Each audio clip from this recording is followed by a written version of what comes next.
After my wife passed away, I started volunteering at the VA medical center at night.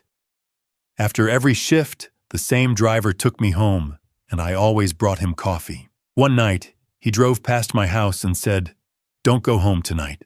I'll tell you why later." And he drove me to a place I never expected. I was horrified, my face drained of all color. "I'm grateful you're here today. Where are you watching from? Drop your city below. I love connecting with viewers worldwide." A quick reminder, this is a fictional story with dramatized elements for storytelling purposes. Any resemblance to real people or places is purely coincidental, but the underlying message is meaningful. Let's begin. If my Uber driver had not driven past my house that night, I would have walked through my front door and straight into something I never would have survived. I am Robert Hayes. I am 68 years old, and this is my true story from Pasadena, California. It was a Tuesday night in late January, and I was sitting in the back seat of Thomas's navy blue Honda Accord. The heater was humming softly, and the faint scent of coffee lingered in the air, left over from the thermos Thomas always kept wedged in his cup holder. We were driving down Colorado Boulevard, the same route we had taken dozens of times before. My volunteer shift at the VA Medical Center had ended at 10:30, and Thomas had picked me up right on time, the way he always did. I watched the familiar streets glide past the window storefronts I had known for decades. Traffic lights I had memorized, corners where Margaret and I used to stop for ice cream on summer evenings. Everything looked the same. Everything felt safe. And then Thomas drove right past Cedar Street. I leaned forward. "Thomas, you just missed the turn." He did not respond. His hands tightened on the steering wheel knuckles, pale under the glow of the dashboard lights. His jaw was set, his eyes fixed on the road ahead. "Thomas," I said again, louder this time. Just that was my street. He exhaled slowly, and when he finally spoke, his voice was steady but low. "Mr. Hayes, I need you to stay calm, and I need you to trust me." Something cold settled in my stomach. I had known Thomas for months. He was dependable, punctual kind. He had never once missed my exit. He had never looked this tense. "What's going on?" I asked. "I'll explain," he said quietly. "But not yet. Not until we're somewhere safe." Safe. That word triggered something in me, a memory I had buried deep, a feeling I had not allowed myself to revisit in 8 months. I was standing in the hallway of Huntington Memorial Hospital in Glendale. The fluorescent lights overhead were too bright, the air too sterile, the floor too cold beneath my shoes. A doctor in green scrubs walked toward me, his face carefully neutral, his hands folded in front of him. "Mr. Hayes," he said gently. "I'm very sorry. We did everything we could." I do not remember what I said. I do not remember if I said anything at all. I only remember the sound of my own breathing too loud in the silence and the way the walls seemed to tilt. Margaret was gone. The police had called me 3 hours earlier. A semi-truck had rear-ended her car on the 210 freeway near the exit for La Cañada Flintridge. The driver had been texting. He had not seen her brake lights. He had not even tried to stop. Her car had spun across 2 lanes and collided with the center divider. The impact had been catastrophic. They let me see her one last time. She was lying in a hospital bed, her face peaceful, her hands folded across her chest. I sat down beside her and took her hand. It was still warm. 42 years, I whispered. We were supposed to have more time. We had met in 1982 at a JPL recruitment fair. She had been a grad student in materials science. I had been a young engineer fresh out of Caltech.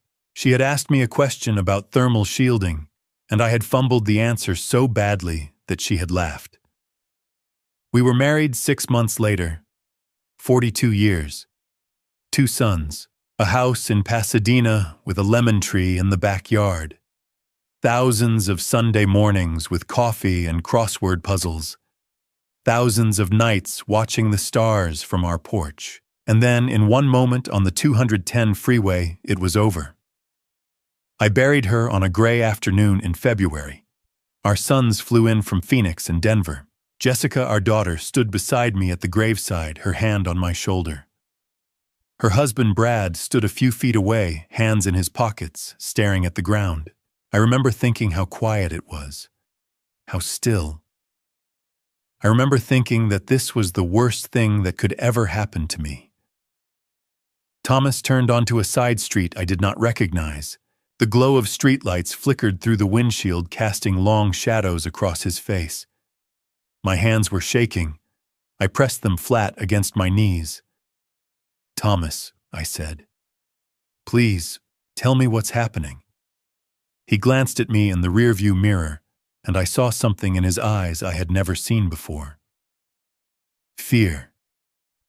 "Mr. Hayes," he said quietly, "there were 2 men standing outside your house tonight." My breath caught. "They were waiting for you." I stared at him, my mind struggling to process the words. 2 men, waiting. For me.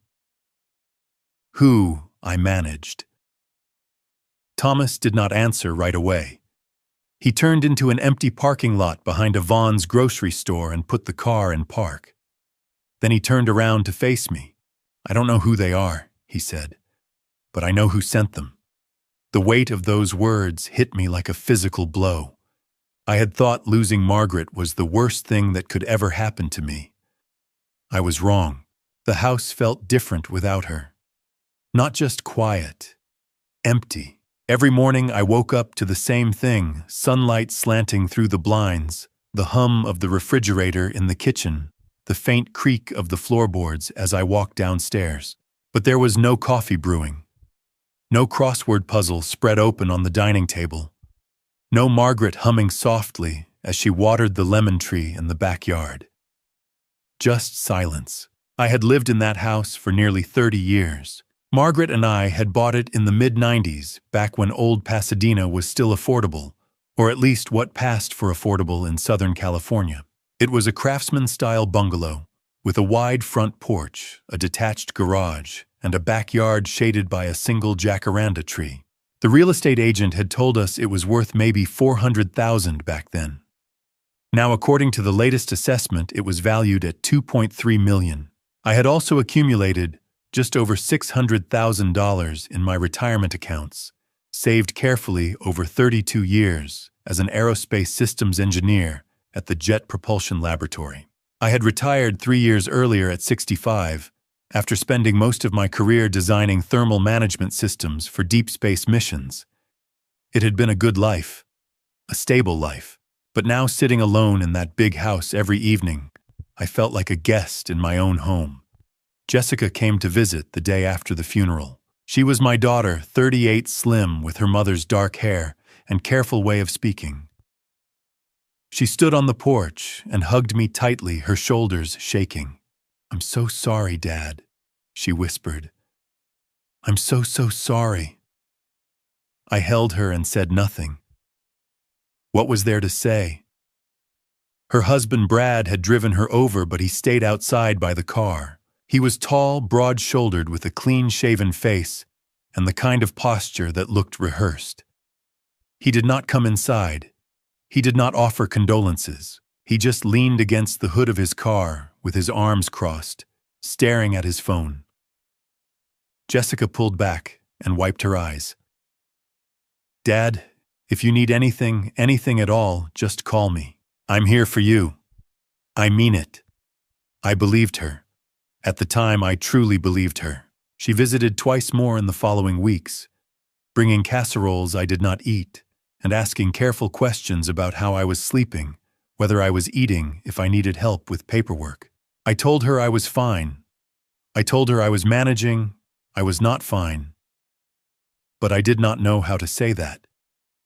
The nights were the hardest. I tried watching television. I tried reading. But the house pressed in on me, the silence so thick I could feel it against my skin. I started going to bed later and later, hoping exhaustion would pull me under before my thoughts could catch up. It did not work. So I did what Harold told me to do. I kept moving. Harold was 82, a former Air Force pilot who had flown cargo missions in Vietnam. I met him at the VA Medical Center in downtown Los Angeles, where I had started volunteering 3 nights a week, Tuesdays, Thursdays, and Saturdays, from 6 in the evening until 10:30 at night. The center ran a technical training program for veterans transitioning into civilian careers, and they needed someone who could teach basic engineering skills, circuitry design, and systems troubleshooting. I was not a teacher, but I needed somewhere to go.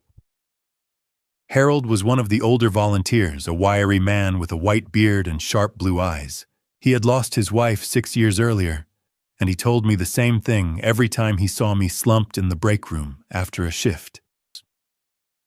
"Listen, kid," he said one night, pouring himself a cup of burnt coffee from the communal pot. "You gotta keep moving. The second you stop, the pain catches up. Trust me." "I know." I nodded. I did not tell him that the pain had already caught up, that it had been there the whole time, sitting in the passenger seat of my life, waiting for me to acknowledge it. One Thursday night in late October, I almost caused an accident on the drive home. I had been staring at the road for so long that the white lines started to blur together, and I did not see the red light at the intersection of Arroyo and California until I was already halfway through it. A car honked. Tires screeched. I jerked the wheel and pulled over, my hands shaking on the steering wheel. I sat there for 10 minutes trying to catch my breath. The next morning, my son called. He lived in Arizona, now worked in finance, and we had not spoken much since the funeral. He asked how I was doing, and I told him about the near miss. "Dad," he said, his voice careful, "maybe you should think about using a rideshare service, at least at night, just until your vision adjusts." I resented the suggestion, but I also knew he was right. So the following Tuesday, I downloaded the Uber app.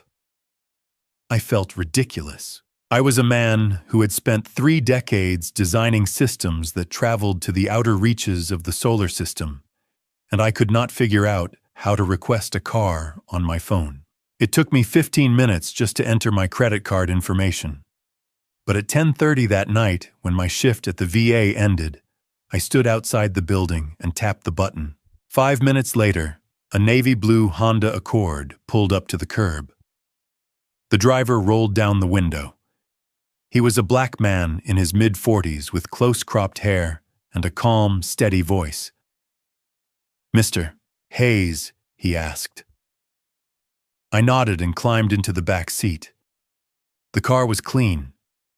There was a faint scent of lemon from an air freshener hanging from the rearview mirror, and the upholstery was spotless. I noticed a small thermos wedged into the cup holder and a neatly folded jacket on the passenger seat. "Good evening," the driver said. "I'm Thomas. I'll get you home safe." I nodded again, still feeling awkward. I was not used to being driven by strangers. I was not used to sitting in the back seat of someone else's car. Thomas did not try to make small talk. He simply put the car in drive and pulled smoothly into traffic. His hands were steady on the wheel. His movements were deliberate, controlled. He did not speed. He did not weave through lanes. He drove the way someone drives when they actually care about the person sitting behind them. When we pulled up outside my house on Cedar Street, I reached for my wallet, but Thomas shook his head. "It's already charged to your card, Mr. Hayes. You're all set." I thanked him and opened the door, but I noticed something as I walked up the driveway. Thomas did not drive away. He waited, his car idling at the curb, headlights still on engine, humming softly. He waited until I had unlocked my front door, stepped inside, and turned on the porch light. Only then did he pull away. I did not think much of it at the time. It seemed like a small gesture, polite, maybe even standard practice for rideshare drivers. But looking back now, I realize that was the first sign that Thomas saw things other people missed. Over the next 3 weeks, Thomas became the one constant in my routine. Every Tuesday, Thursday, and Saturday night, I would stand outside the VA Medical Center at 10:30, phone in hand, and request a ride. And every time without fail, it was Thomas who pulled up to the curb in his navy blue Honda Accord. At first I thought it was a coincidence, but after the 5th or 6th time I started to wonder. One Thursday night, as I climbed into the back seat, I finally asked, "Do you work this area a lot?" Thomas glanced at me in the rearview mirror. "I run the night shift, downtown to Pasadena mostly. It's quieter, safer for riders heading home late."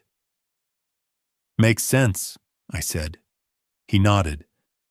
"Plus, I know the streets pretty well by now. Don't need the GPS half the time." As if to prove his point, he pulled away from the curb and took a left onto Alameda without even glancing at his phone. He knew exactly where he was going. By the second week, I stopped sitting in the back seat. It felt too formal, too much like being chauffeured. One night I opened the front passenger door instead, and Thomas did not seem surprised. He just adjusted the seat back a little to give me more legroom and said, "Welcome aboard." We started talking. Not about anything heavy, just small things. The weather, the Lakers' most recent loss, the construction on the 110 freeway that had been dragging on for months. Thomas was easy to talk to. He did not pry. He did not ask questions that made me uncomfortable. He just listened, nodded, and occasionally offered a comment or two. One night he asked about my work at the VA. "You volunteer there, right?" he said, hitching technical skills. "Yeah," I said. "Basic engineering, circuitry systems, troubleshooting. Most of the guys are veterans trying to transition into civilian jobs. A lot of them have skills but no certifications. No one's ever taught them how to translate what they know into something an employer will recognize." Thomas nodded slowly. "That's good work. A lot of vets don't get the support they need when they come back. They're just expected to figure it all out on their own." "Exactly," I said. "And most of them do. But it shouldn't have to be that way."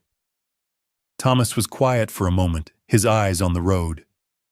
Then he said, "My uncle was a Marine, 2 tours in Iraq.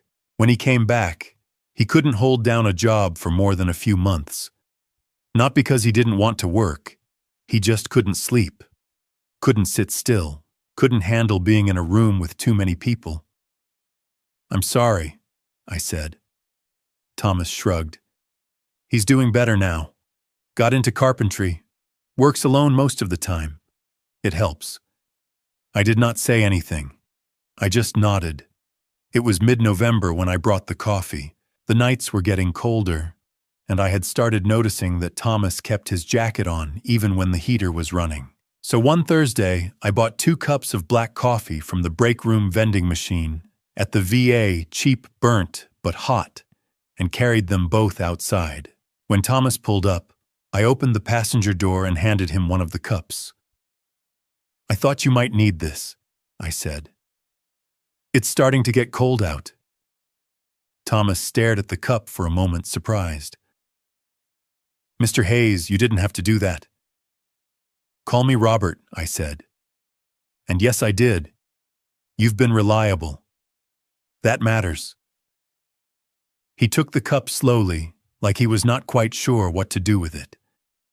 Then he lifted it to his lips and took a careful sip. A small smile crossed his face. "Black, no sugar. How'd you know?" I settled into the passenger seat and buckled my seatbelt. "I pay attention, too." Thomas laughed a quiet, genuine laugh and set the cup in his holder. "Fair enough." That night, the conversation flowed easier than it ever had before. Thomas told me about his daughter, Keisha. She was 16, a junior in high school, sharp as a whip, and already thinking about college. "She wants to study aerospace engineering," Thomas said, his voice tinged with pride. "Like you did." I turned to look at him.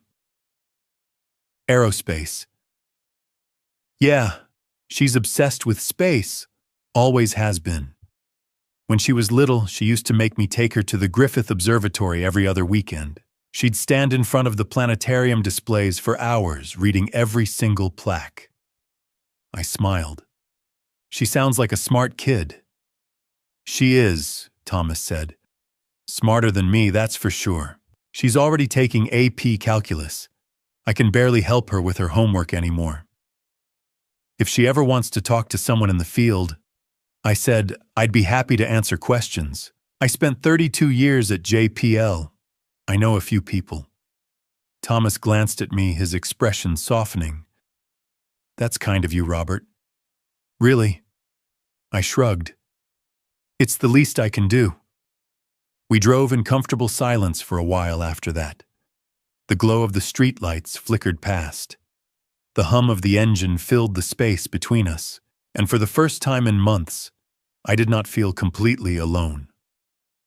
That was the night I realized Thomas was not just a driver. He was someone who listened, someone who cared, someone who paid attention to the small things that most people missed. And I had no idea how much that would matter in the weeks to come. The following week, Thomas told me why he drove at night. It was a Thursday, and we were stuck in traffic on the 110 freeway. A jackknifed semi had blocked 2 lanes near the Exposition Boulevard exit, and we were barely moving. The glow of brake lights stretched out in front of us like a river of red. Thomas had turned off the engine to save gas, and for a while we just sat there in the quiet. So, I said, breaking the silence, have you always been a driver? Thomas glanced at me, his hands resting on the steering wheel. He was quiet for a moment, like he was deciding whether or not to answer. No, he said finally. I used to work for an insurance company, Liberty Mutual. I was a claims investigator, specialized in fraud detection. I turned to look at him. Fraud detection. He nodded. Medical claims, mostly. Car accidents, workplace injuries. People try to game the system all the time. My job was to figure out who was lying and who wasn't. How long did you do that? 12 years, Thomas said. Started right out of college. I was good at it too. I had a knack for spotting inconsistencies, details that didn't add up, stories that changed every time someone told them. What made you stop? Thomas exhaled slowly. Traffic started to creep forward, and he turned the engine back on. He did not answer right away. When he finally spoke, his voice was quieter. 3 years ago, I was assigned to a case, a physician in Glendale. He was billing Medicare for treatments that never happened, physical therapy sessions, prescriptions, procedures. He was targeting elderly patients, people who didn't really understand their own medical records. I felt something tighten in my chest. What happened? I caught him, Thomas said. Took me 6 months, but I built a solid case. Falsified records, forged signatures, payments routed through shell accounts. It was textbook fraud. I turned in my report thinking I'd done the right thing. He paused, his jaw tight. And the doctor had connections. He played golf with one of the vice presidents at the company. Within 2 weeks, I was called into a meeting with HR. They told me to close the case, told me the evidence wasn't strong enough, told me to move on. But you didn't, I said. Thomas shook his head. I refused. I went over their heads, filed a formal complaint with the state insurance board. I thought someone would listen. Did they? Eventually, Thomas said. But by then, the company had already fired me. They said I wasn't a cultural fit, that I didn't understand how to be a team player. I stared at him, stunned. That's legal, Thomas finished. At-will employment. They didn't need a reason. Traffic started moving again, and Thomas merged into the right lane. His hands were steady on the wheel, but I could see the tension in his shoulders. "What about your family?" I asked carefully. "My ex-wife couldn't handle it," Thomas said. "The lost income, the legal fees, the uncertainty. We fought about it constantly. 6 months after I got fired, Diane filed for divorce. She moved to San Diego, left Keisha with me." "I'm sorry," I said. Thomas shrugged. "It is what it is. Keisha's doing fine. That's what matters. And you ended up driving for Uber." "After a while, yeah," Thomas said. "I tried a few other things first. Security work, private investigations, but nothing stuck. Uber made sense. Flexible hours. I can take Keisha to school in the morning, pick her up in the afternoon, and drive nights while she's doing homework." He was quiet for a moment. Then he added, "I failed those elderly patients 3 years ago. I couldn't protect them. But I won't make that mistake again." The weight of those words hung in the air between us. Around the same time, Jessica started visiting more often. It was subtle at first. She had always been busy, her job, her husband, her own life. But suddenly she was showing up at my house 3 Sundays in a row. That had not happened since she got married. She brought casseroles. She cleaned the kitchen. She asked if I was eating enough, sleeping well, taking my vitamins. "Dad, are you sure you're okay?" she asked one Sunday afternoon, standing in my living room with her arms crossed. "You seem tired." "I'm fine, sweetheart," I said. "Just the usual." She nodded, but she did not look convinced. Then she said, "Have you thought about updating your will, after Mom?" I blinked. "Not yet. Why is something wrong?" No, Jessica said quickly. "I just want to make sure everything's in order. Just in case." "Just in case of what?" She smiled, but it did not reach her eyes. "Just in case, Dad. That's all." The following Sunday, she asked about my retirement accounts. "Who's listed as the beneficiary on your 401k?" she asked as casually as if she were asking about the weather. "You are," I said. "You're my only daughter." She smiled again, and this time there was something else in her expression, something I could not quite place. Brad still had not come inside. He sat in the driveway, engine running, waiting for her.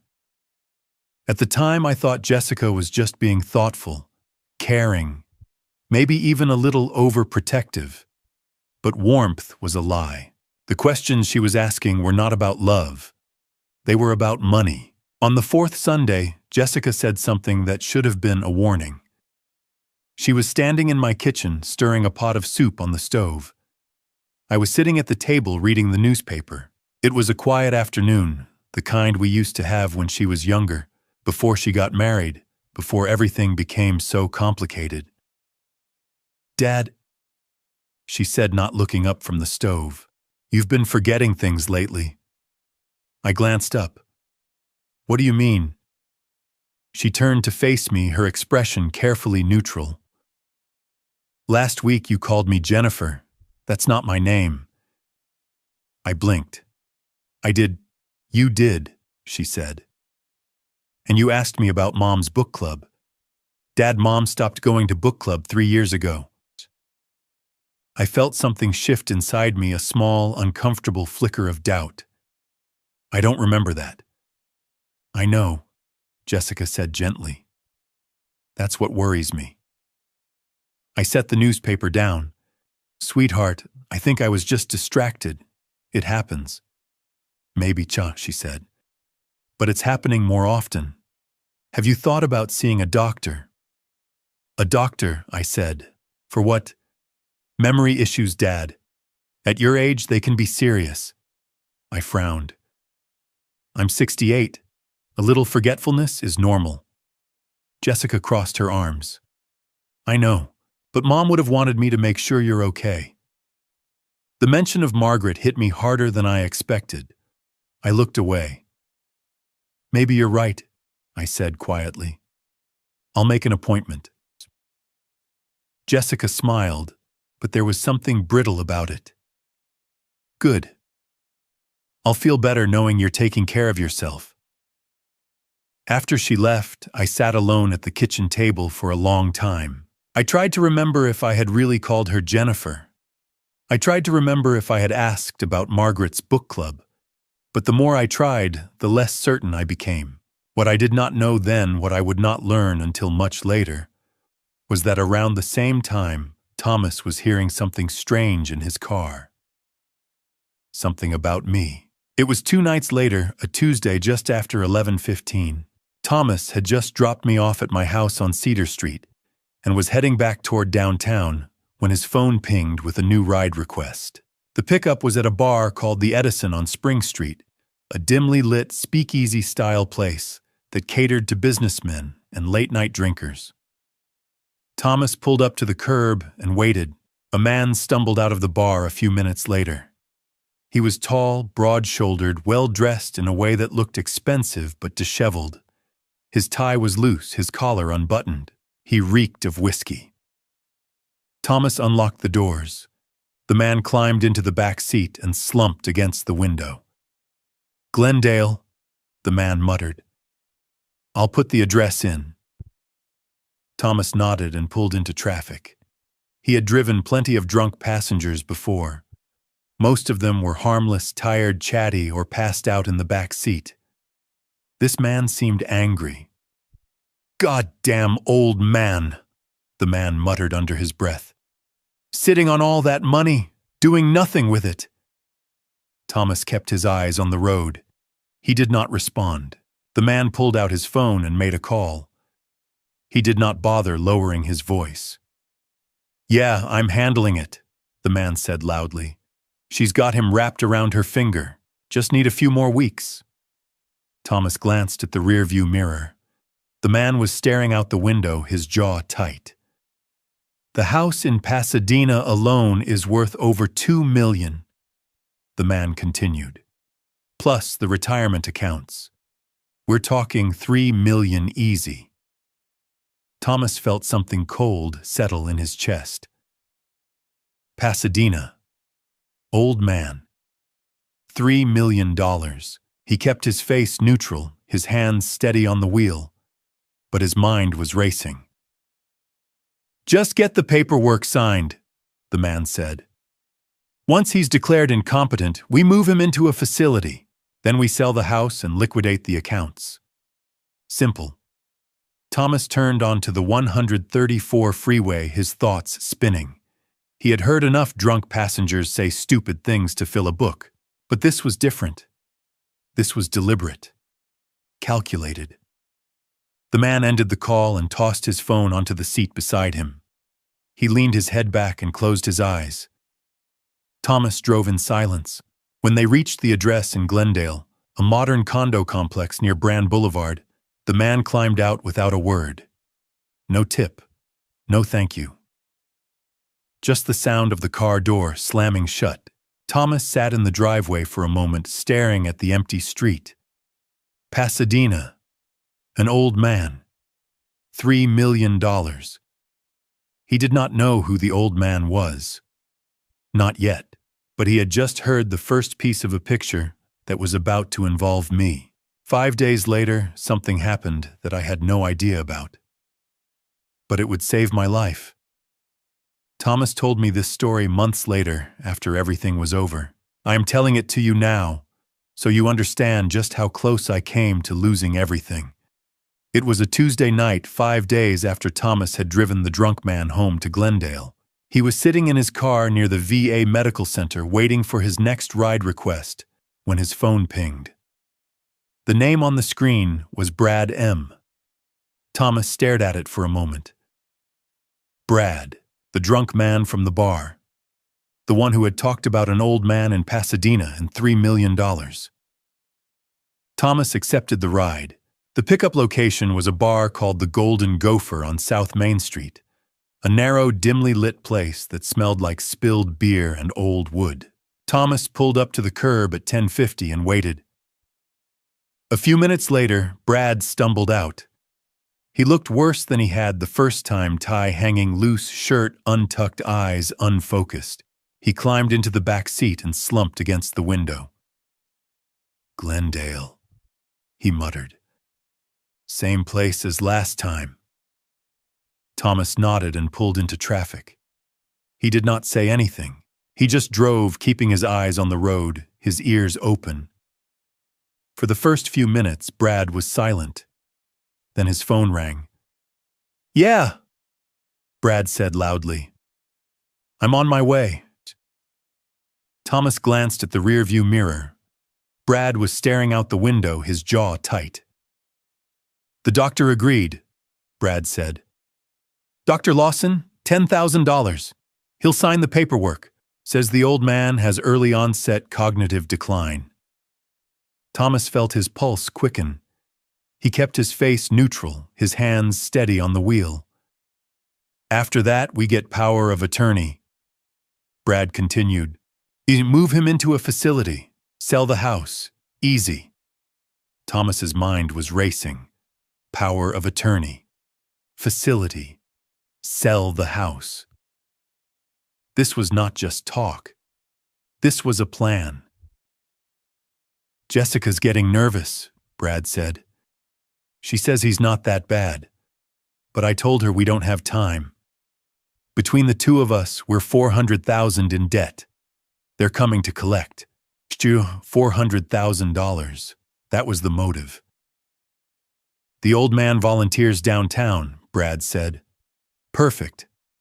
We'll say the stress was too much for him." Thomas felt something cold settle in his chest. Downtown. The VA center. Could it be? Brad leaned his head back and closed his eyes. His voice dropped to a mumble. "Pasadena, Cedar Street." Thomas nearly slammed on the brakes. Cedar Street. That was my street. He forced himself to keep driving, to keep his breathing steady, but inside his mind was spinning. Old man. Pasadena. Cedar Street. Volunteers downtown. Daughter named Jessica. It was me. The old man was Robert Hayes. Thomas dropped Brad off at the same condo complex in Glendale. Brad stumbled out of the car without a word, without a tip, without even looking back. Thomas sat in the driveway for 10 minutes, his hands gripping the steering wheel, his heart pounding. When he finally drove away, he did not go back to work. He drove straight home. It was 1:30 in the morning when Thomas walked into his kitchen. Keisha was asleep upstairs. The house was quiet. He sat down at the table, pulled out his phone, and opened his notes app. He wrote down everything. Date Tuesday, November 14th. Time 10:50 p.m. to 11:30 p.m. Passenger Brad M. Same man from November 9th. Key phrases: old man, Pasadena, Cedar Street. Doctor Lawson, $10,000, fake dementia diagnosis. Power of attorney facility, sell house $2 million plus. Daughter Jessica, $400,000 debt. Thomas stared at the screen for a long time. Then he opened a web browser and typed, Elder Financial Abuse Power of Attorney California. The results filled his screen. Articles about conservatorship fraud. Stories about families draining their elderly relatives' bank accounts. Legal definitions of financial exploitation. It was a common scam.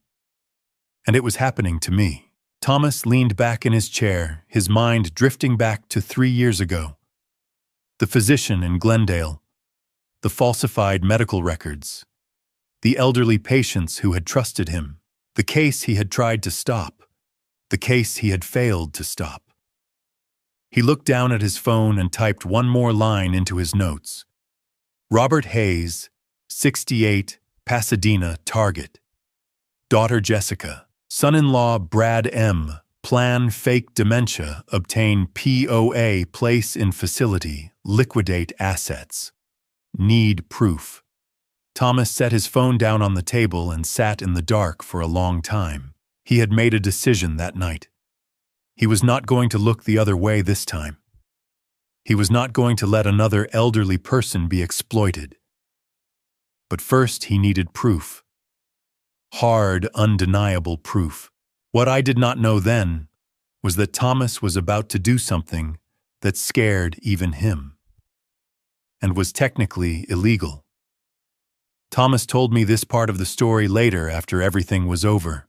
At the time, I was going about my life as usual, teaching veterans at the VA center, worrying about my memory, trying to convince myself that Jessica was just being thoughtful. I had no idea what Thomas was doing. The morning after Thomas made his notes, he drove to a Best Buy on South Lake Avenue in Pasadena. He walked to the electronics section and bought a dash camera with built-in audio recording. It cost him $140 money he did not really have, but could not afford not to spend. He installed it that afternoon. The camera sat just below his rearview mirror, a small black box with a blinking red light. Most passengers never noticed it, and if they did, they assumed it was standard equipment for rideshare drivers. Thomas also checked Uber's terms of service. He read the section on recordings carefully. Drivers may record rides for safety purposes. Passengers consent to recording by using the service. It was not explicit permission, but it was enough legal cover for Thomas to feel like he was not breaking the law. At least not completely. He also turned on the Voice Memos app on his iPhone and tucked the phone into the pocket behind the passenger seat. Backup audio, just in case. Thomas knew that if Brad ever found out, he could be sued. He could lose his Uber account. He could be accused of invasion of privacy. But he also knew that I had brought him coffee on a cold night. That I had treated him like a person, not just a driver. That I had offered to help his daughter. And Thomas was not going to let my family destroy me. 3 nights later, Friday, November 17th at 11:40 p.m., Thomas's phone pinged with a new ride request. The name on the screen was Brad M. Thomas's heart pounded. He glanced at the dash camera. The red light was blinking. He checked his phone in the seat pocket. Voice Memos was recording. He accepted the ride. The pickup location was Commerce Casino, a sprawling gambling complex southeast of downtown Los Angeles. Thomas pulled into the valet lane and waited. Brad stumbled out of the main entrance a few minutes later. He looked worse than Thomas had ever seen him. His shirt was untucked, his tie missing his face, flushed and sweaty. He reeked of whiskey and cigarette smoke. He climbed into the back seat and slumped against the window. "Glendale," he muttered. Thomas nodded and pulled out of the parking lot. He kept his face neutral, his hands steady on the wheel. He did not say a word. For the first few minutes, Brad was silent. Then his phone rang. "Yeah." Brad said, his voice loud and slurred. "I hired them. 2 guys. They know what to do." Thomas's pulse quickened. He kept his eyes on the road. "If the old man signs the paperwork, great," Brad continued. "If he doesn't, they'll persuade him." Thomas heard a voice on the other end of the line, faint but audible. "How hard?" the voice asked. Brad laughed. "Whatever it takes. Just don't leave marks. Make it look like he fell or something." Thomas's knuckles went white on the steering wheel. "Jessica doesn't know about this part," Brad said. "She thinks we're just moving him into a care facility, nice and clean. But I'm not taking any chances." There was a pause. Then Brad added, "The old man lives alone. Big house. Easy target." Thomas forced himself to keep breathing, to keep his face blank, to keep driving. "Next week," Brad said. "We'll do it next week. After he gets home from volunteering, he'll be tired. His guard will be down." Thomas felt his stomach drop. Next week. That meant I had 7 days, maybe less. Brad ended the call and tossed his phone onto the seat beside him. He leaned his head back and closed his eyes. Thomas drove in silence. When they reached the condo in Glendale, Brad climbed out without a word. No tip. No thank you. Just the sound of the car door slamming shut. Thomas sat in the driveway, engine idling, staring at the empty street. He pulled out his phone and stopped the voice memos recording. 25 minutes. He had 25 minutes of Brad's voice, clear and unmistakable, talking about hiring 2 men to persuade an old man in Pasadena. Thomas sat there for a long time, his hands shaking. This was not just financial fraud anymore. This was not just about stealing my money. This was a plan to hurt me, maybe even to make sure I did not wake up. That week, I noticed Thomas seemed tense. I did not understand why. What I did not know, what Thomas told me months later, was that he was struggling with an impossible choice. He told me about the night he almost gave up. It was 2 a.m. on a Saturday. Thomas had just gotten home after dropping Brad off in Glendale. The house was dark. Keisha was asleep upstairs. Thomas sat at his kitchen table, staring at his phone, unable to sleep. He had 25 minutes of recorded audio sitting in his voice memos app. Clear, undeniable evidence that someone was planning to hurt an elderly man in Pasadena. Someone was planning to hurt me. But what was he supposed to do with it? If he went to the police, they would ask him who the victim was.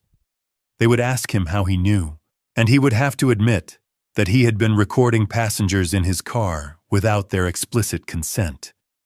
He could lose his Uber account. He could be sued for invasion of privacy. He could even be charged with a crime. And even if the police believed him, even if they took him seriously, would I believe him?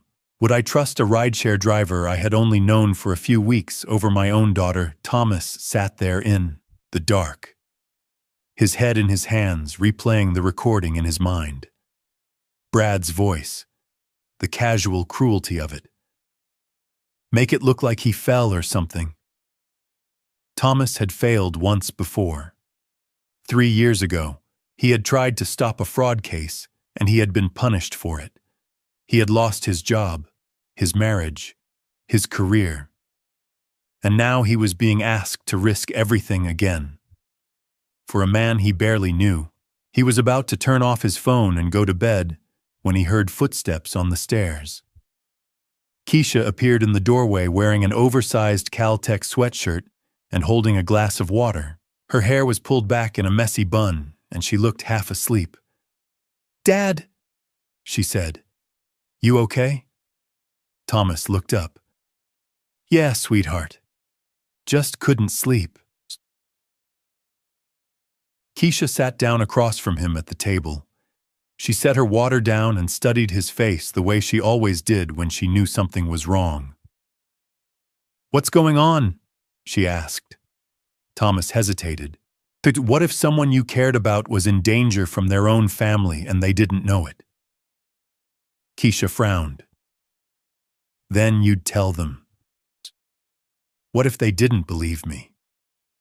"Then you'd show them proof," Keisha said simply. "You're good at that, Dad. That's what you used to do for a living." Thomas was quiet. Keisha leaned forward, her voice soft but firm. "Dad, you've spent my whole life telling me that the worst thing a person can do is see something wrong and look away. You've told me that over and over. Don't start looking away now." Thomas felt something loosen in his chest. He reached across the table and squeezed her hand. "Thank you, sweetheart." She smiled. "Go to bed, Dad. You'll figure it out." Thomas nodded. And in that moment, sitting in the dark kitchen with his daughter, he made his decision. He was going to act. He was going to protect me whether I believed him or not. The following Tuesday night, I climbed into Thomas's car with 2 cups of coffee the way I always did. Thomas took one of the cups, but he did not drink right away. He just held it in his hands, staring out the windshield. "Mr. Hayes," he said carefully, "can I ask you something personal? I glanced at him, surprised. Of course. Your daughter, Jessica. Do you see her often? I smiled. More than I used to. She's been wonderful since Margaret passed. She visits almost every week now. Thomas nodded slowly. Has she been asking about your finances, your money, things like that? I blinked, caught off guard. Well, yes. She's concerned about estate planning, making sure everything's in order. That's normal, isn't it? Thomas was quiet for a moment. Then he said, I've seen a lot of things in my old job, Mr. Hayes. I worked in insurance fraud for 12 years, and I learned that sometimes the people who seem the most caring, the most concerned, have other reasons. I felt a flicker of discomfort. Thomas, what are you trying to say? He turned to look at me, his expression serious. Just be careful. Make sure you're trusting the right people. I laughed, but it sounded hollow even to my own ears. Thomas, Jessica is my daughter. Of course I trust her. Thomas did not say anything. He just nodded and started driving. We rode in silence for a while. The glow of the streetlights flickered past the windows. The hum of the engine filled the space between us. When we pulled up outside my house on Cedar Street, Thomas turned to me one more time. Mr. Hayes, he said quietly. If anything ever feels wrong, anything at all, call me. Okay, I mean it. I nodded, still confused. Okay, Thomas, I will. I watched him drive away, wondering what that conversation had been about. 2 days later, on Thursday afternoon, Jessica showed up at my house with 2 bags of Chinese takeout. We ate together in the kitchen orange chicken fried rice egg rolls, and for a while, it felt like old times. Like before Margaret died. Like when Jessica was still my little girl. Then after we finished eating, Jessica set down her fork and looked at me. Dad, she said gently, I made you a doctor's appointment. I blinked. What? You said you'd go, she said. Remember to get your memory checked. I hesitated. I did. Yes. Jessica said, her voice soft and patient. And Dad, this week you called me twice to ask me the same question. You asked me if I had heard from your accountant, both times, and you forgot we had plans for lunch on Tuesday. I stared at her, my stomach sinking. I did not remember calling twice. I did not remember any lunch plans on Tuesday. A cold knot formed in my chest. I really forgot. Jessica's eyes filled with tears. Yes, Dad, you did. She reached into her purse and pulled out a folded piece of paper. She unfolded it carefully and slid it across the table. Dr. Richard Lawson, she said. He's a geriatric specialist. Monday at 2 p.m. I'll drive you. We'll figure this out together. I looked down at the paper. Dr. Lawson's name was printed in neat black letters along with an address in Glendale.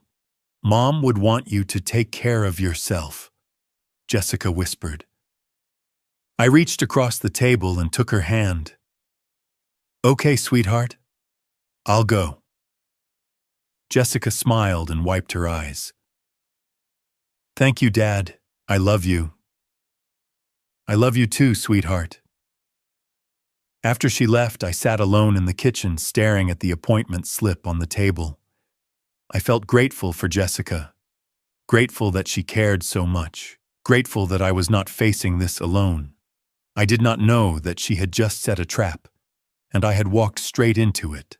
That Friday night, Thomas picked up Brad one more time, and this time he heard the exact timeline. Thomas told me this later. At the time, I was home sitting in my living room, watching television, completely unaware that my life was being planned out by strangers. Thomas was in his car recording evidence that would save my life. It was 11:20 p.m. when Thomas's phone pinged with a new ride request. The name on the screen was Brad M. The pickup location was a bar on East Colorado Boulevard in Pasadena. Thomas's stomach dropped. East Colorado. That was less than 10 blocks from my house. He accepted the ride and drove toward the pickup location, his heart pounding. The dash camera was recording. His phone was recording. Everything was ready. Brad walked out of the bar a few minutes later. This time he was not drunk. He was sober, clear-eyed. And somehow that made him more dangerous. He climbed into the back seat and gave Thomas an address in Glendale. Thomas nodded and started driving. For the first few minutes, Brad was silent. Then his phone rang. "Yeah," Brad said. "Let me confirm the timeline." Thomas kept his eyes on the road, his hands steady on the wheel. "The doctor sees him on Monday," Brad said. "Dr. Lawson signs the paperwork. Cognitive decline. We'll have power of attorney by Wednesday." Thomas felt his pulse quicken. "Wednesday night," Brad continued. "When he gets home from volunteering, you go in. He'll be alone. Just get him to sign the asset transfer. If he refuses..." There was a pause. "We know what to do," a voice said on the other end of the line. Brad's voice was cold. "Make it clean, old man. Heart attack, whatever. Just make it look natural." Thomas's knuckles went white on the steering wheel. "Jessica still thinks we're just moving him into a care facility," Brad said. "She doesn't know about this part, and she's not going to." Thomas forced himself to keep breathing, to keep his face blank, to keep driving. "Wednesday night," Brad repeated. "After 10:30. He gets home around 11. You'll have plenty of time." The voice on the phone said something Thomas could not quite hear. Brad laughed. "No cameras, no alarm system, big house, easy target?" Thomas turned onto the 134 freeway, his mind racing. He glanced at the rearview mirror. Brad was staring out the window, his jaw tight, his expression unreadable. When they reached Brad's condo in Glendale, Thomas made a point of noting the exact address. He watched Brad climb out of the car, walk up the front steps, and disappear inside. Then Thomas sat in the driveway for a long time, staring at the building. He pulled out his phone and opened his calendar. Today was Friday. Monday I would see Dr. Lawson. Wednesday Brad would have power of attorney. Wednesday night, 2 men would be waiting for me.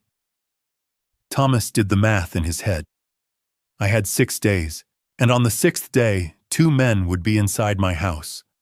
Not to scare me, not to threaten me, to make sure I did not wake up. Thomas drove home in silence. It was after midnight when he pulled into his driveway. The house was dark. Keisha was asleep. He walked into the kitchen, sat down at the table, and opened his phone. He had 4 audio recordings now. 4 separate conversations spanning 3 weeks. Total runtime 25 minutes. He played them back one by one, listening to Brad's voice. Cold, calculating, unrepentant. Thomas opened his notes app and reviewed everything he had written. Ride 1 November 9. Old man Pasadena, $3 million facility power of attorney. Ride 2 November 14. Dr. Lawson, $10,000 dementia diagnosis. Cedar Street, Jessica, $400,000 debt. Ride 3 November 17. Hired 2 guys. Persuade him. Make it look like he fell. Ride 4 November 24. Monday, Dr. Lawson. Wednesday, power of attorney. Wednesday night, go in, make it look natural. Thomas backed up all 4 recordings to iCloud. Then he backed them up again to Google Drive. Then he opened his email and composed a message to himself. Subject evidence. Robert Hayes case. Open if something happens to me. He attached all 4 audio files along with screenshots of his notes and sent the email. Then he sat back in his chair and stared at the ceiling. The next morning, Keisha found him still sitting at the kitchen table, staring at his phone. "Dad," she said quietly, "you look terrible." Thomas looked up. "I might lose my job over this. Or worse." Keisha sat down across from him. "Is it the right thing to do?" Thomas nodded. "Yes." "Then do it." Thomas reached across the table and squeezed her hand. He had made his decision. Tuesday night, when he picked me up from the VA center, he would tell me everything. He would play the recordings. He would show me the notes. He would convince me that my daughter and her husband were planning to take everything from me. And if I did not believe him, he would go to the police anyway. But Thomas did not know that by Tuesday it might already be too late. Monday afternoon, Jessica drove me to see Dr. Lawson. I thought it was just a routine checkup. It was not. It was 2 o'clock when we pulled into the parking lot of a medical office building on South Lake Avenue in Pasadena.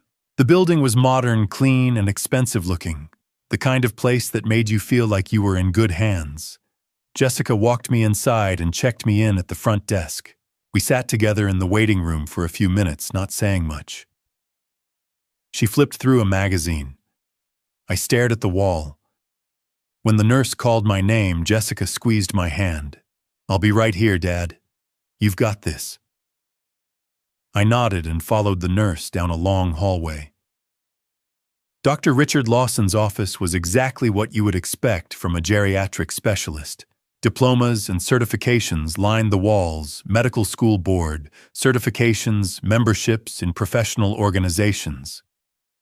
There was a framed photo of him shaking hands with someone important. Everything about the room was designed to project competence and trustworthiness. Dr. Lawson himself was in his early 60s with silver hair, wire-rimmed glasses, and a calm, professional demeanor. He shook my hand and gestured for me to sit down. "Mr. Hayes," he said warmly, "thank you for coming in. Your daughter is very concerned about you." I nodded. "She worries too much." Dr. Lawson smiled. "That's what daughters do." He started with the standard questions. "What year is it?" 2024, I said. "And who is the president?" I hesitated. "Donald Trump just started his 2nd term." "Good," Dr. Lawson said. "Now I'm going to say 3 words. I want you to remember them, and I'll ask you to repeat them back to me in a few minutes. Apple, table, penny." I repeated them. Apple, table, penny. "Excellent." He handed me a piece of paper and a pen. "I'd like you to draw a clock for me. Put the numbers on the face and set the hands to 11:10. I drew the clock. It looked fine to me. The numbers were in the right places. The hands pointed to 11:10. Dr. Lawson nodded and set the paper aside. Next, he gave me a list of 5 words and asked me to remember them. Then he asked me to count backward from 100, subtracting 7 each time. 100, I said. 93, 86, 79, 72. I made it all the way down to 30-something before he stopped me. "Very good," he said. Then he asked me to recall the 5 words from earlier. I remembered 4 out of 5. I thought that was pretty good. "And the 3 words from the beginning?" he asked. "Apple, table, penny." Dr. Lawson wrote something down in his notes. He was quiet for a long time, his expression carefully neutral. Then he looked up at me, his brow furrowed. "Mr. Hayes," he said slowly, "I'm concerned." I blinked, concerned about what I answered everything correctly. "Memory loss starts subtly," Dr. Lawson said. "It's not always about getting the wrong answer. It's about the patterns, the small hesitations, the minor confusions. I frowned. I didn't hesitate. Based on this evaluation, Doctor, Lawson continued as if I had not spoken, I'm seeing signs of early-stage cognitive decline. The words hit me like a punch to the chest. Cognitive decline. Yes, Dr. Lawson said.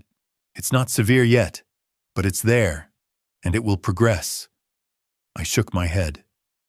No, that's not I'm fine. I feel fine. Dr. Lawson pulled out a prescription pad and started writing. I'm prescribing donepezil. It's a medication for early-stage dementia. It won't reverse the condition, but it may slow the progression. I stared at him, my mind spinning. Dementia. I don't have dementia. Dr. Lawson set the prescription down on the desk and looked at me with what I thought was sympathy. I know this is difficult to hear, Mr. Hayes, but early intervention is crucial. He pressed a button on his desk phone. Can you send Jessica in, please? A moment later, Jessica appeared in the doorway. Doctor, Lawson turned to her, as if I were no longer in the room. Your father needs close supervision. I recommend you consider placing him in an assisted living facility within the next few months, for his own safety. Jessica's eyes widened. She put her hand over her mouth.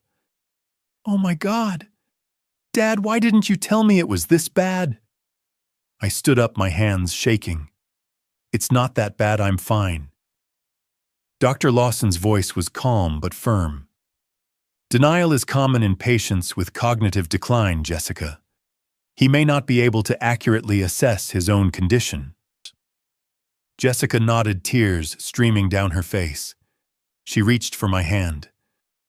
Dad, it's okay. We'll figure this out. I pulled my hand away. There's nothing to figure out. I don't have dementia. But no one was listening. Dr. Lawson handed me the prescription. Take this to your pharmacy, 1 tablet daily, and make sure someone is checking in on you regularly. I took the paper, my hands trembling, and walked out of the office in a daze. Jessica followed me to the car. She did not say anything. She just drove. When we got back to my house, she hugged me tightly. I love you, Dad. We're going to get through this. I nodded, but I could not speak. After she left, I sat alone in my living room, staring at the prescription in my hand. Donepezil. For dementia. I walked out of that office with a prescription I did not need and a diagnosis I did not have. I did not know that Dr. Lawson had been paid to destroy my life. Tuesday night, I climbed into Thomas's car with a heavy heart. It was 10:45, and the VA Medical Center parking lot was nearly empty. The streetlights cast long shadows across the pavement. I opened the passenger door and slid into the seat holding my thermos of coffee. For the first time in weeks, I forgot to hand Thomas his cup. Thomas glanced at me, and I saw his expression change immediately. Mr. Hayes, he said quietly. What's wrong? I exhaled slowly, staring out the windshield at nothing. I went to the doctor yesterday. He told me I have early-stage dementia. Thomas's hands tightened on the steering wheel. His knuckles went white under the glow of the dashboard lights. He did not say anything right away. He just sat there staring straight ahead, his jaw clenched. What doctor? He asked finally, his voice carefully controlled. Dr. Lawson, I said. Jessica took me. He's a geriatric specialist in Pasadena. She made the appointment last week. Thomas's breathing was shallow. I could see his chest rising and falling like he was trying to keep himself calm. What did he say? Thomas asked. I shrugged helplessly. He did all these tests, memory tests, asked me what year it is, who the president is, made me draw a clock, made me remember words. I thought I did fine, but he said I have cognitive decline. Did you get the answers wrong? Thomas asked. No, I said. I got most of them right. I remembered the words. Well, 4 out of 5. I drew the clock correctly. I counted backward from 100, subtracting 7 each time. I made it down to the 30s before he stopped me. Thomas turned to look at me. Then why did he say you have dementia? He said it wasn't about getting the answers right, I explained. He said it was about patterns, subtle signs, small hesitations, things I couldn't see but he could. Thomas was quiet for a long moment. Then he said, his voice low and fierce, Mr. Hayes, I don't believe you have dementia. I blinked, caught off guard. What? You teach classes 3 nights a week, Thomas said. Complex technical skills, circuitry design, systems troubleshooting. You remember our conversations. You remember details about my daughter. You remember that she wants to study aerospace engineering. You remember that I used to work in insurance fraud. You remember the coffee?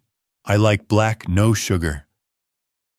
I opened my mouth to respond, but Thomas kept going, his words coming faster now. That's not someone with cognitive decline, he said. That's someone with a sharp mind. Someone who's fully present. Someone who pays attention. But the doctor, someone wants you to believe you're sick, Thomas said, and there was urgency in his voice now. Because if you believe that you'll be easier to control, if you believe you can't trust your own mind, you'll trust other people to make decisions for you. You'll sign papers you wouldn't normally sign. You'll agree to things you wouldn't normally agree to. I laughed, but it sounded hollow. Thomas, that's ridiculous. Why would anyone do that? Thomas did not answer. He just looked at me, his eyes dark and serious. Jessica is my daughter, I said, my voice rising slightly. She's been worried about me since Margaret died. She's trying to help. Is she? Thomas asked quietly. The question hung in the air between us. I wanted to argue. I wanted to tell Thomas that he was wrong, that he was being paranoid, that Jessica loved me and would never hurt me. But something in his voice stopped me. Thomas reached into the pocket behind his seat and pulled out his phone.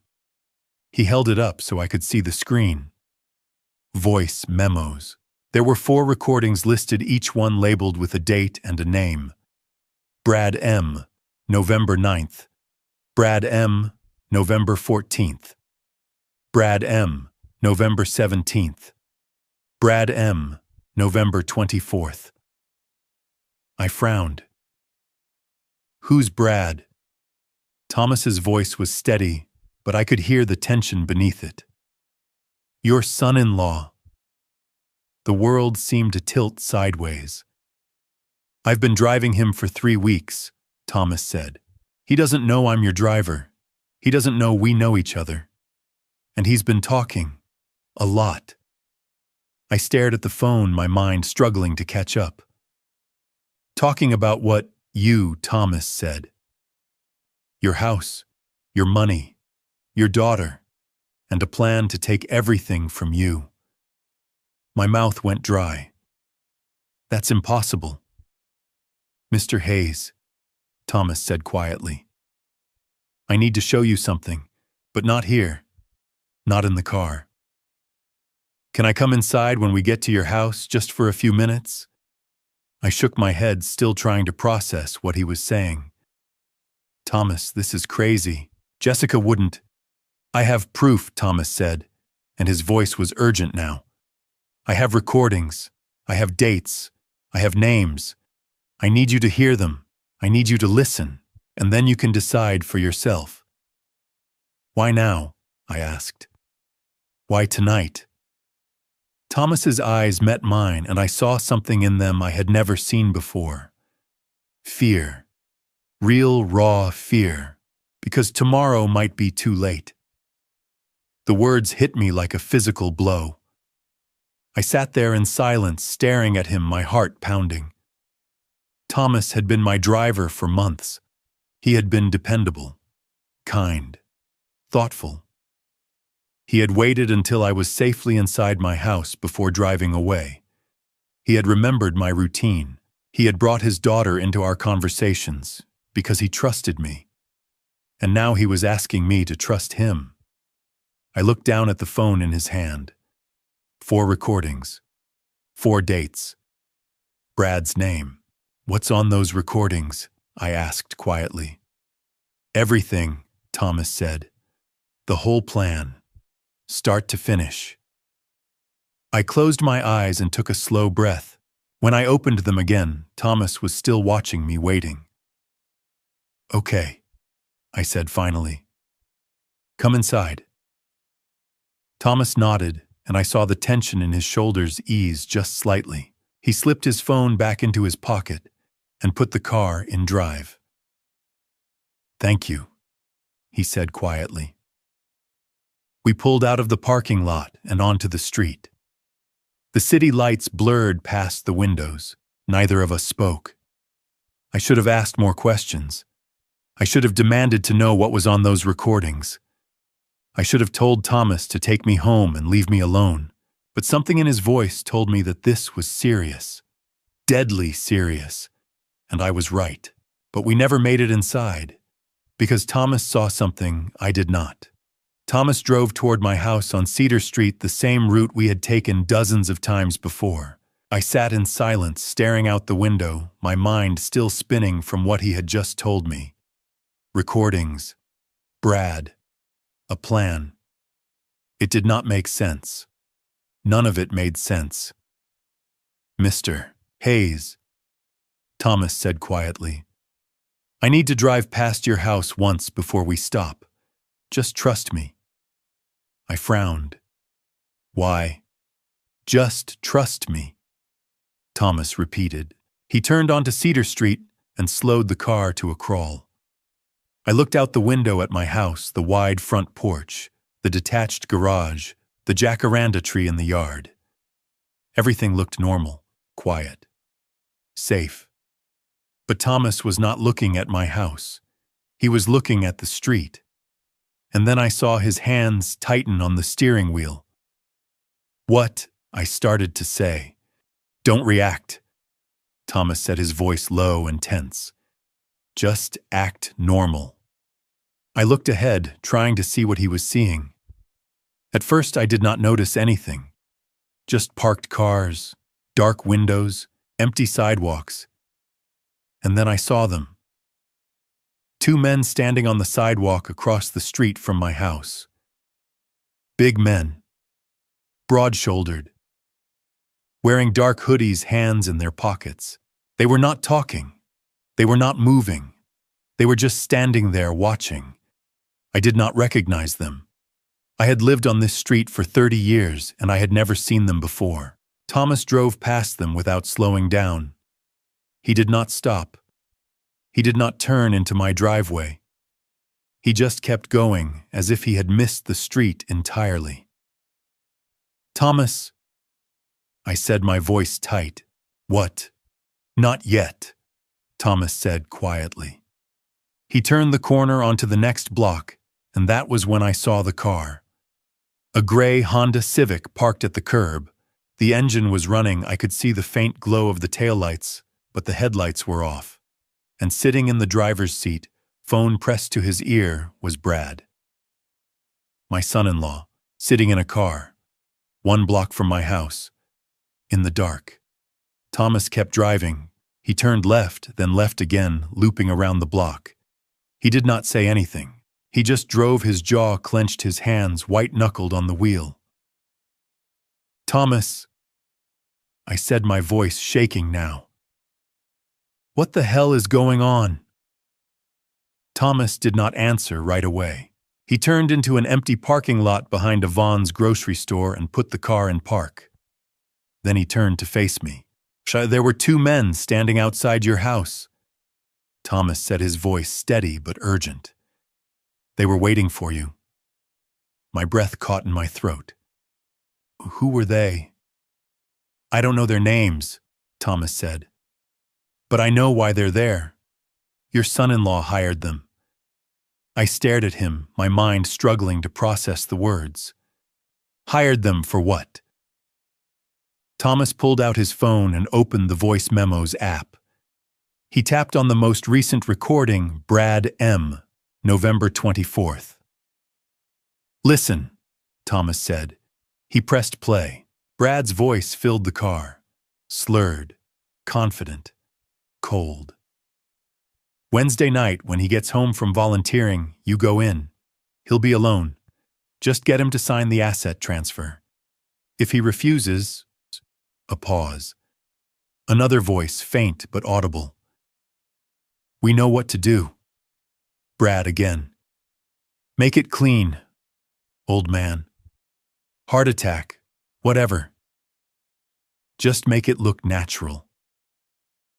The recording stopped. I sat there in stunned silence, staring at the phone in Thomas's hand. That was Friday night, Thomas said quietly. 5 days ago. He said Wednesday night. Tonight is Tuesday. I looked up at him, my heart pounding. Wednesday, tomorrow. Thomas nodded. They were early, or maybe they were scoping out the area. Either way, they're there, right now, waiting for you. I felt like I could not breathe. Brad, my son-in-law. He hired people to... Yes, Thomas said. And Jessica? Thomas hesitated. I don't know. In one of the recordings, Brad says she doesn't know about this part, but she knows about the rest of it. The doctor, the diagnosis, the power of attorney. I leaned back in my seat, my hands shaking. I don't understand. Why would they? Money, Thomas said simply. Your house, your retirement accounts. Brad mentioned a debt, $400,000. They need your money, and they're willing to do whatever it takes to get it. I closed my eyes, trying to make sense of it all. Jessica, my daughter, the girl I had raised, the girl I had loved, and Brad, sitting in a car 1 block from my house, waiting. We have to go to the police, I said finally. Yes, Thomas said. Right now. He put the car in drive and pulled out of the parking lot. I watched the streets blur past the windows, my mind still spinning. Mr. Hayes, Thomas said quietly. If I had not been driving Brad these past few weeks, if I had not heard him talking, if I had not been paying attention. He did not finish the sentence. He did not need to. I felt the car accelerate, felt Thomas's hands gripping the wheel. And for the first time since Margaret died, I felt something in my own home that I had never felt before. Fear. Thomas pulled into an empty parking lot behind the closed Vons. The lot was dark, lit only by a single flickering streetlight. He turned off the engine and sat there for a moment, his hands still gripping the wheel. Then he turned to face me. Mr. Hayes, he said quietly. I need you to listen to me. I need you to listen to everything I'm about to tell you, and I need you not to interrupt until I'm finished. Can you do that? I nodded, my throat too tight to speak. Thomas took a slow breath. For the past 3 weeks, I've been driving your son-in-law, Brad Morrison. He's a regular passenger, and when he's drunk, he talks. A lot. I stared at him, my mind struggling to catch up. He's been talking about an old man in Pasadena, Thomas continued. A house worth over $2 million, a daughter named Jessica, and a plan to take everything. Thomas pulled out his phone and opened the voice memos app. I recorded him. I know it's questionable ethically. I know I could lose my job over it. But I couldn't let this happen. He held up the phone so I could see the screen. 4 recordings. 4 dates. I'm going to play these for you, Thomas said, and I need you to hear them all the way through. He tapped the first recording. Brad M., November 9th. Brad's voice filled the car. Slurred. Arrogant. Goddamn old man sitting on all that money doing nothing with it. The house in Pasadena alone is worth over $2 million, plus the retirement accounts. We're talking $3 million easy. A pause. The sound of a car door closing. Just get the paperwork signed. Once he's declared incompetent, we move him into a facility. Then we sell the house and liquidate the accounts. Simple. My face went pale. I felt like I could not breathe. Thomas stopped the recording. That was 3 weeks ago, the first time I drove him. He tapped the second recording. Brad M., November 14th. Brad's voice again. Clearer this time. More deliberate. The doctor agreed. Dr. Lawson, $10,000. He'll sign the paperwork. Says the old man has early onset cognitive decline. I felt like I had been punched in the stomach. No, I whispered. That's not, Thomas held up his hand. Let me finish. Brad's voice continued. After that, we get power of attorney. Move him into a facility. Sell the house. Easy. Another voice, faint. What about Jessica Brad again? She's on board. She's the one who set up the doctor's appointment. Between the two of us, we're $400,000 in debt. They're coming to collect. I pressed my hands against my face. This can't be happening. Thomas tapped the third recording. Brad M., November 17th. Brad's voice was darker now. Colder. I hired them. 2 guys. They know what to do. A pause. If the old man signs the paperwork, great. If he doesn't, they'll persuade him. Another voice. How hard? Brad laughed. It was a sound I will never forget. Whatever it takes, just don't leave marks. Make it look like he fell or something. My hands were shaking. He's talking about he's planning to... Yes, Thomas said quietly. Jessica doesn't know about this part. Brad's voice continued. She thinks we're just moving him into a care facility nice and clean. But I'm not taking any chances. Thomas stopped the recording. He looked at me, his expression somber. Mr. Hayes, he's not talking about scaring you. He's talking about making sure something happens to you. I could not speak.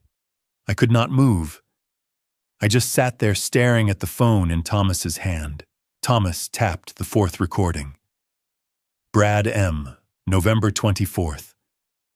Brad's voice. Sober this time. Precise. Let me confirm the timeline. The doctor sees him on Monday. Dr. Lawson signs the paperwork. Cognitive decline. We'll have power of attorney by Wednesday. A pause. Wednesday night, when he gets home from volunteering, you go in. He'll be alone. Just get him to sign the asset transfer. If he refuses... Another voice. We know what to do. Brad. Make it clean. Old man. Heart attack. Whatever. Just make it look natural. Thomas stopped the recording. Today is Tuesday, he said quietly.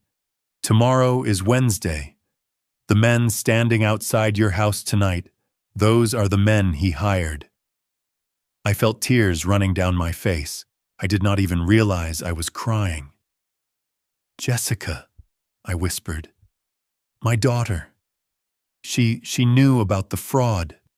She knew about the doctor, but she didn't know about... She didn't know he was planning to hurt you, Thomas said gently. At least not according to the recordings, but she knew about the rest of it.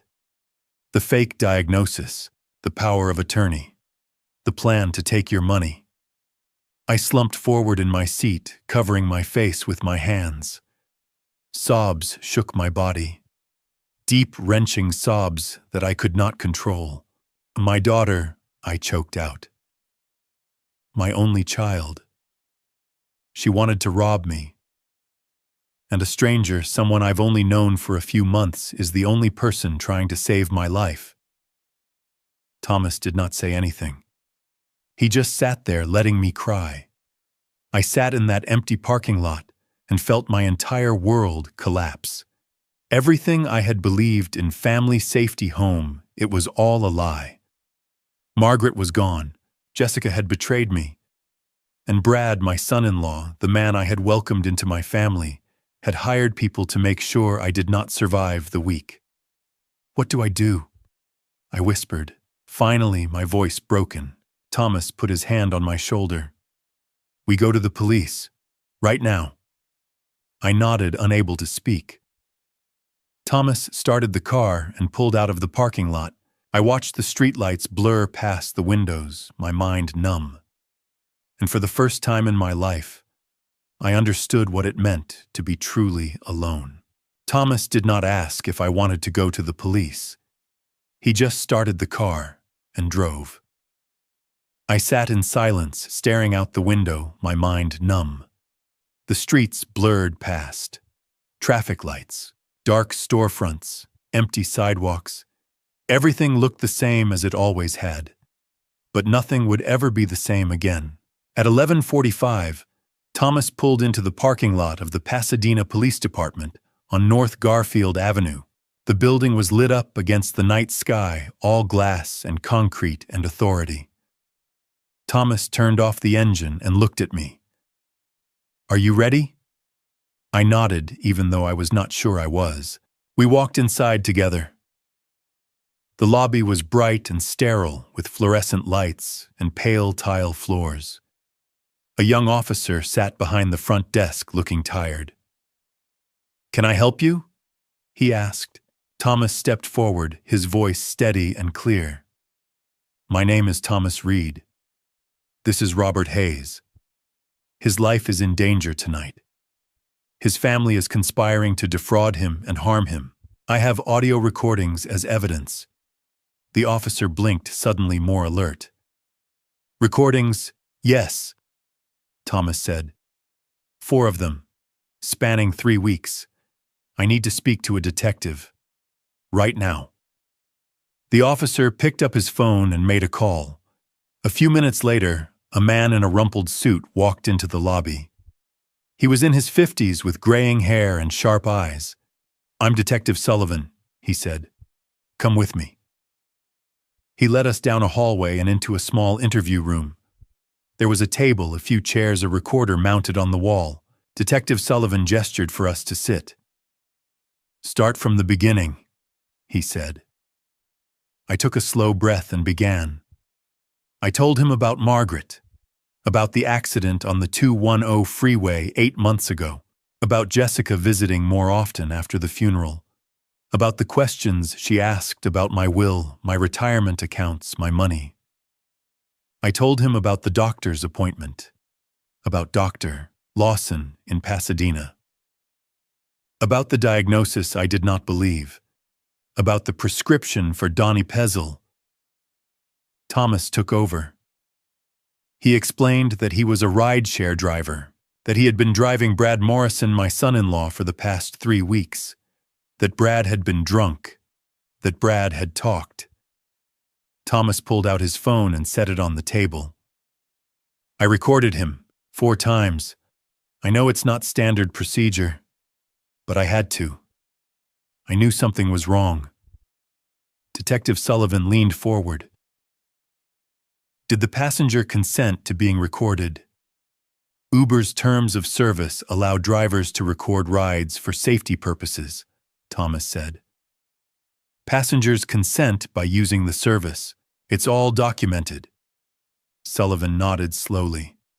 Play them. Thomas played all 4 recordings, one by one. Brad's voice filled the room. Cold, calculating, unrepentant. Over 2 million. Power of attorney. Move him into a facility. Dr. Lawson? $10,000. Cognitive decline. Hired 2 guys. Persuade him. Make it look like he fell. Monday, the doctor. Wednesday night, you go in. By the time the last recording ended, Detective Sullivan's expression had changed. His jaw was tight. His eyes were hard. Mr. Hayes, he said quietly, do you consent to us investigating your daughter and son-in-law? I felt tears prick my eyes. Yes. Sullivan stood up and walked to the door. He called out to someone in the hallway. Ramirez, get Captain Torres. We need teams mobilized. Now. Within 10 minutes, the station was buzzing with activity. Officers in tactical gear, radios crackling, maps spread out on desks. Detective Sullivan came back into the room. Mr. Hayes, we're sending 3 teams, 1 to your house, 1 to Brad Morrison's address in Glendale, 1 to Jessica Morrison's address in Arcadia. We'll have them in custody within the hour. I nodded, unable to speak. At 2:30 in the morning, Detective Sullivan's radio crackled. Team 1 reporting, 2 suspects apprehended outside 1247 Cedar Street, Pasadena. Male, mid-30s, both armed. Found a handgun, zip ties, and duct tape in their vehicle. Sullivan looked at me. Those are the men who were waiting for you. I felt like I was going to be sick. Team 2 reporting, Brad Morrison in custody, Glendale address, charged with conspiracy to commit elder abuse, conspiracy to commit assault and fraud. Team 3 reporting, Jessica Morrison in custody, Arcadia address, charged with conspiracy to commit financial exploitation of an elder and fraud. Sullivan turned to me. Mr. Hayes, if you had gone home tonight, you would not have survived. I pressed my hands against the table, trying to steady myself. My chest felt tight. My vision blurred. We're seizing their phones and computers, Sullivan continued. We'll find more evidence, emails, text messages, financial records. This case is airtight. At 3:30 in the morning, Thomas and I walked out of the police station. The sky was still dark. The air was cold. I stood on the sidewalk staring at nothing, trying to process what had just happened. Mr. Hayes, Thomas said quietly. You can't go home tonight. It's a crime scene, and you shouldn't be alone. I looked at him exhausted. Where am I supposed to go? My place, Thomas said. It's not much, but my daughter and I have a spare room. You'll be safe. I nodded, too tired to argue. Thomas drove through the empty streets toward Inglewood. The city was quiet, peaceful, as if nothing had happened. But everything had happened. As we turned onto Thomas's street, he glanced at me. You're about to meet my daughter, Keisha. She's 16, smart as hell, wants to be an aerospace engineer. I felt something shift in my chest. Like me. Yeah, Thomas said softly. Like you. And for the first time that night, I felt something other than grief. I felt something like hope. Thomas's house in Inglewood was small, but it was full of something my house had been missing for months: warmth. It was 4 in the morning when we pulled into the driveway. The neighborhood was quiet. Streetlights flickered. A dog barked somewhere in the distance. Thomas unlocked the front door, and we stepped inside. The living room was tidy, but lived in a worn couch, a coffee table stacked with textbooks, a bookshelf crammed with novels and engineering manuals. Keisha, Thomas called softly. Come down here for a second. A moment later, I heard footsteps on the stairs. A teenage girl appeared in the doorway, rubbing her eyes. She was tall and slender, with her hair pulled back in a messy bun. She wore an oversized Caltech sweatshirt and pajama pants. "Dad," she said, her voice thick with sleep. "What's going on?" Thomas put his hand on her shoulder. "Keisha, this is Mr. Hayes, Robert. He's going to stay with us for a few days. He's had a rough night." Keisha looked at me, and I saw her expression soften. "Hi, Mr. Hayes." "Hi, Keisha," I said quietly. Thomas explained briefly, without going into too much detail, that I could not stay at my house right now, that I needed a safe place, that I was a friend. Keisha nodded, taking it all in. Then she looked at her father. "He can have my room. I'll sleep on the couch." "Keisha, you don't have to," I started.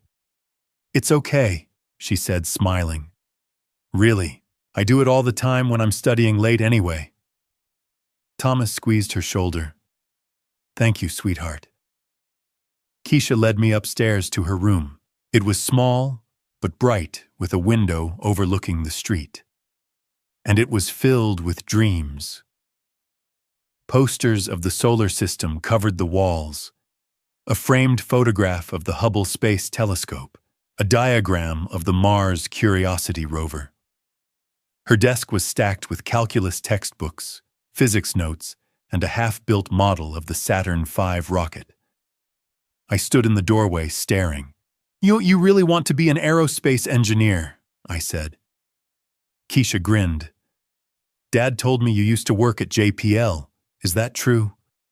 "Yes," I said. 32 years. Her eyes lit up.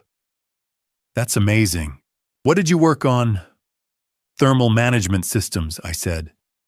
"For deep space missions, Voyager, Mars rovers. Some classified projects I can't talk about."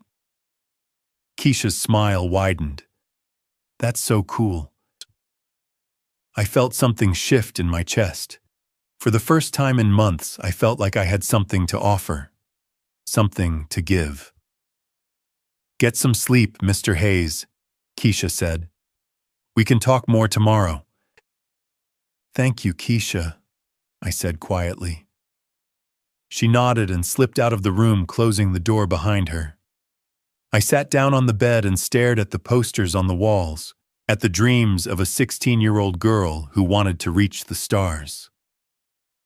And I thought about Jessica, about the daughter I had raised, the daughter who had tried to take everything from me. Thomas appeared in the doorway. "You okay?" "Your daughter is special," I said. Thomas smiled.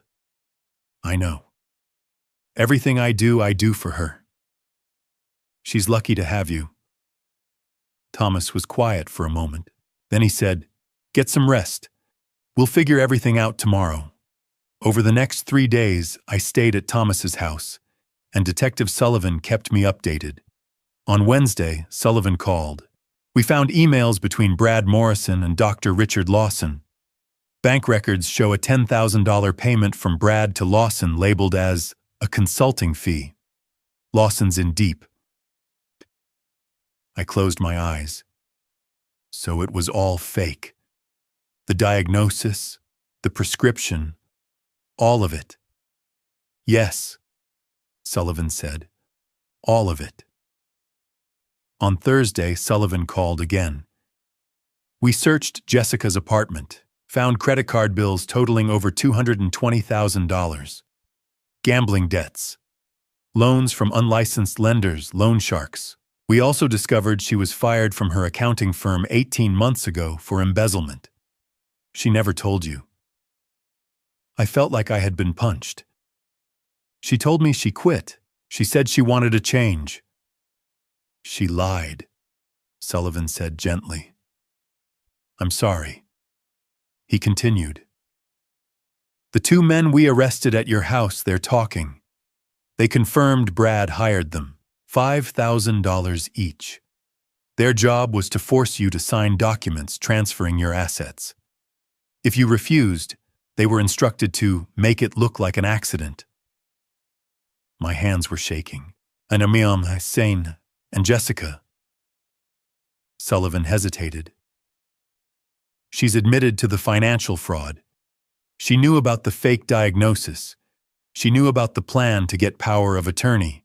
But she claims she didn't know Brad was planning to hurt you. She says he told her you'd just be moved into a care facility. Do you believe her? I asked. Sullivan was quiet. I don't know, Mr. Hayes, but the law will decide. On Friday, Sullivan called one last time. Dr. Lawson has been arrested. We found falsified medical records for at least 12 other elderly patients over the past 5 years. He's been running this scam for a long time. You weren't the first, but because of you, you'll be the last. I sat on Thomas's couch staring at the phone in my hand. 12 other people, 12 other families destroyed. During those 3 days, Keisha and I talked. A lot.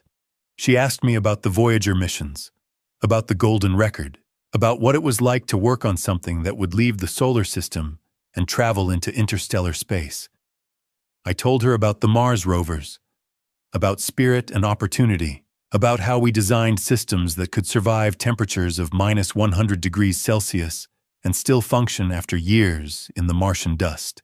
Keisha listened with wide eyes, asking questions, taking notes, dreaming. And for the first time since Margaret died, I felt like I had a purpose again. On Friday night, Thomas and Keisha made dinner spaghetti and garlic bread. We sat around the small kitchen table, and for a moment it felt like family. After Keisha went to bed, Thomas and I sat in the living room. What are you going to do? Thomas asked. I was quiet for a long time. Then I said, I don't know if I can ever forgive Jessica, but I know one thing. I will never trust her again. Thomas nodded. I understand. She's my daughter, I said, my voice breaking. And she tried to destroy me. Thomas reached over and squeezed my shoulder. You're going to get through this. You're stronger than you think. I looked at him, this man who had saved my life, who had opened his home to me, who had given me a place to heal. Thank you, Thomas, I said quietly. For everything. He nodded. You're family now. And sitting there in that small house in Inglewood, I realized he was right. 6 months later, I sat in a Pasadena courtroom and watched my daughter pay the price for what she had done. The trial lasted 3 weeks. Brad Morrison was charged with conspiracy to commit murder, conspiracy to commit elder abuse and fraud. Jessica was charged with financial exploitation of an elder and conspiracy to commit fraud, but not with attempted murder. Dr. Richard Lawson was charged with medical fraud conspiracy and falsifying medical records. The 2 men Brad had hired were charged with conspiracy to commit assault and attempted extortion. The courtroom was packed. Reporters, observers, people who had read about the case in the news and wanted to see how it would end. I sat in the front row, my hands folded in my lap, trying to keep my breathing steady. Thomas sat beside me. He had taken time off work to be there. Keisha sat on his other side, her hand resting on his arm. The first week of the trial was all evidence. The prosecution presented the 4 audio recordings Thomas had made. Brad's voice filled the courtroom, cold and calculating. Over 2 million. Power of attorney. Move him into a facility. Dr. Lawson, $10,000. Cognitive decline. Hired 2 guys. Make it look like he fell. Wednesday night you go in. The jury listened in silence. Some of them looked shocked. Others looked disgusted.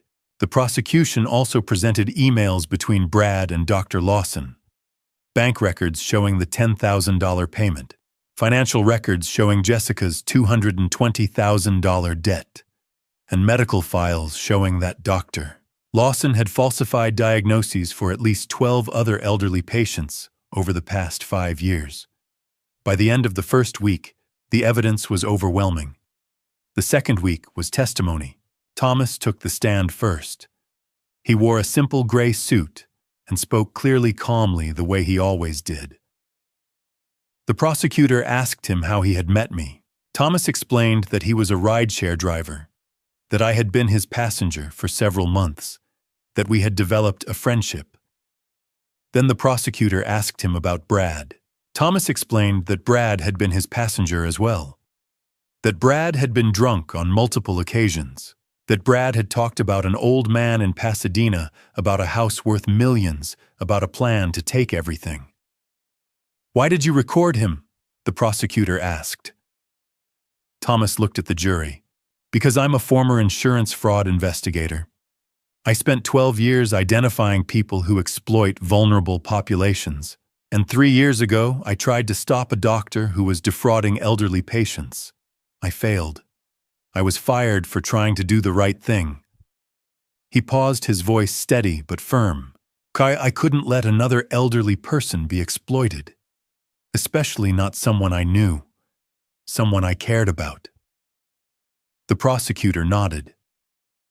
"And what did you do with the recordings?" "I took them to Mr. Hayes," Thomas said. "And then we went to the police." "Why didn't you go to the police first?" Thomas was quiet for a moment.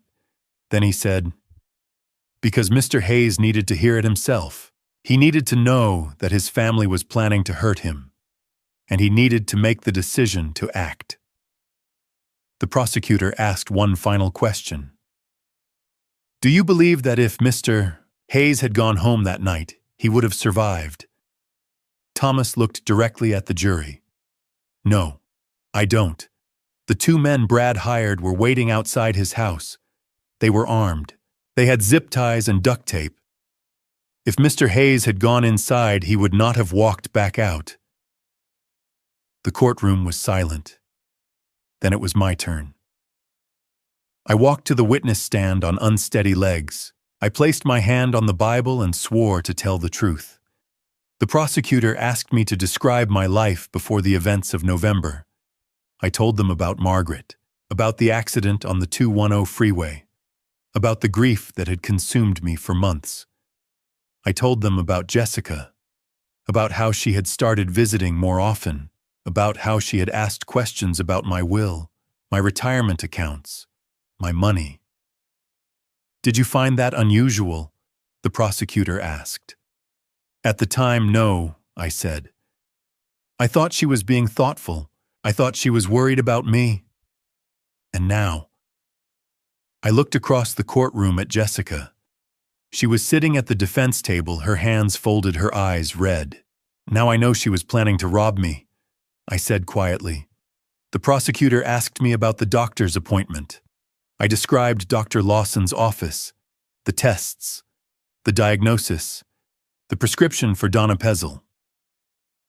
"Did you believe the diagnosis?" the prosecutor asked. "At first, yes," I said. But then Thomas told me he didn't think I had dementia. He said someone wanted me to believe I was sick, so I would be easier to control. And he was right. The prosecutor asked me one final question. "Do you believe your daughter wanted you dead?" I was quiet for a long time. The courtroom was silent, waiting. "No," I said finally. "I don't think Jessica wanted me dead, but I think she wanted my money, and I think she didn't care what Brad had to do to get it." I looked at Jessica again. She was crying now, her shoulders shaking. "I don't think she ever asked," I said, my voice breaking. "I don't think she wanted to know." The third week was the defense. Jessica took the stand. She wore a simple blue dress, and her hair was pulled back. She looked thinner than I remembered, older. Her lawyer asked her to explain what had happened. Jessica's voice was quiet, trembling. "I made a terrible mistake," she said. "I got into debt, gambling, bad loans. I owed over $200,000. The people I owed, they were threatening me. They said they would hurt me if I didn't pay. She wiped her eyes. Brad said he had a plan. He said we could get power of attorney, move my father into a care facility, sell the house, pay off the debts. He said it would be simple. He said no one would get hurt. Did you know Brad was planning to harm your father? Her lawyer asked. Jessica shook her head, tears streaming down her face. No. I swear I didn't know. I thought my father would just be moved into a nice facility. Somewhere safe. I didn't know Brad had hired people. I didn't know he was planning to... She broke down sobbing. I'm so sorry, Dad. She whispered, looking at me. I'm so sorry. I looked away. The jury deliberated for 2 days. When the jury returned to the courtroom, silence fell like a heavy curtain over every person in the room. I sat in the front row, Thomas beside me, his hand steady on my shoulder. After 3 weeks of testimony, 4 audio recordings played repeatedly in open court emails documenting a $10,000 bribe falsified medical records for over a dozen elderly patients, and tearful confessions from my daughter Jessica, the 12 jurors filed into the jury box without expression. Their faces were blank, unreadable, as if they had seen something that had drained them of emotion. Judge Anderson, a gray-haired man in his 60s with deep lines around his eyes, looked out over the packed courtroom. Reporters filled the back rows, their pens poised. Family members of other victims sat to my left. Thomas's daughter Keisha, now 17 and preparing for her freshman year at Caltech, sat beside her father. She had become like family to me over the past 6 months. The judge asked the foreperson, a middle-aged woman in a blue sweater, to read the verdicts. In the matter of the state of California versus Bradley James Morrison, she began, her voice flat and careful. On the charge of conspiracy to commit elder abuse and fraud, we find the defendant guilty. On the charge of conspiracy to cause serious bodily harm with intent to defraud, we find the defendant guilty. Brad, seated at the defense table in an orange Los Angeles County Jail jumpsuit, showed no emotion. His attorney, a young man in an expensive suit, placed a hand on his arm, but Brad simply stared straight ahead, his jaw clenched. I saw no remorse, no fear, only a cold calculation that this day had always been a possibility. In the matter of the state of California versus Jessica Lynn Hayes Morrison, the foreperson continued. On the charge of financial exploitation of an elder, we find the defendant guilty. On the charge of conspiracy to commit fraud, we find the defendant guilty. Jessica gasped, a sharp intake of breath that carried across the silent room. She turned toward me, tears streaming down her face, but I looked away. I could not meet her eyes. Not yet. In the matter of the state of California versus Dr. Richard Lawson, the foreperson said, on the charge of medical fraud, we find the defendant guilty. On the charge of conspiracy to commit elder abuse, we find the defendant guilty. On the charge of falsifying medical records, we find the defendant guilty. Dr. Lawson, a man in his late 50s with thinning hair and wire-rimmed glasses, dropped his head into his hands. His attorney leaned in and whispered urgently, but the doctor did not respond. He simply sat there, shoulders shaking. In the matter of the state of California versus Harold Eugene Martinez and Tyrell James Collins, the foreperson concluded, referring to the 2 hired men who had waited outside my house that Wednesday night with a handgun, zip ties, and duct tape, on the charges of conspiracy to commit assault and attempted extortion, we find both defendants guilty. The courtroom erupted in murmurs. Several reporters stood to leave. Judge Anderson struck his gavel 3 times, the sharp crack echoing through the room. Order. This court will reconvene in 2 weeks for sentencing. All defendants are remanded into custody. Bailiff, please escort the defendants. 2 weeks later, I returned to the same courtroom for sentencing. The gallery was just as full, perhaps more so. Thomas sat beside me again. Keisha had an exam at school, but she had sent me a text that morning. "You've got this, Mr. Hayes. You're braver than you think." Judge Anderson addressed each defendant in turn, starting with Brad Morrison. "Mr. Morrison," the judge said, his voice stern, "you orchestrated a scheme designed to strip an elderly man of his autonomy, his assets, and quite possibly his life. You paid $10,000 to a corrupt physician to falsify a diagnosis. You hired 2 men with criminal records to wait outside Mr. Hayes's home with weapons and restraints. You did all of this while your wife, the victim's own daughter, manipulated and gaslighted him. The prosecution has argued for the maximum sentence, and after reviewing the evidence, I agree. You are sentenced to 25 years to life in state prison." Brad's face remained blank. His attorney whispered something, but Brad simply nodded once. Next, the judge turned to Jessica. "Ms. Hayes Morrison." Judge Anderson said, his tone softer but still firm. "The court acknowledges that you were under significant financial pressure.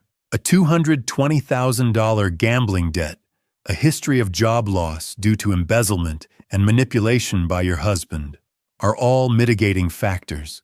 However, you actively participated in this conspiracy. You gaslighted your own father, made him doubt his memory, scheduled a fraudulent medical appointment, and attempted to secure power of attorney under false pretenses. You betrayed your own father for money. That is a wound that may never heal. You are sentenced to 12 years in state prison." Jessica's attorney stood and began to argue for a reduced sentence, but the judge raised his hand. "The sentence stands," he said. Dr. Lawson was next. "Dr. Lawson," Judge Anderson said, his voice filled with disgust, "you exploited the trust society places in physicians. Over a period of at least 5 years, you falsified diagnoses for a minimum of 12 elderly patients, accepting payments ranging from $5,000 to $15,000. You destroyed lives for profit. You are a danger to the vulnerable. You are sentenced to 8 years in state prison, and your medical license is permanently revoked." Dr. Lawson did not look up. Finally, the judge addressed Harold Martinez and Tyrell Collins.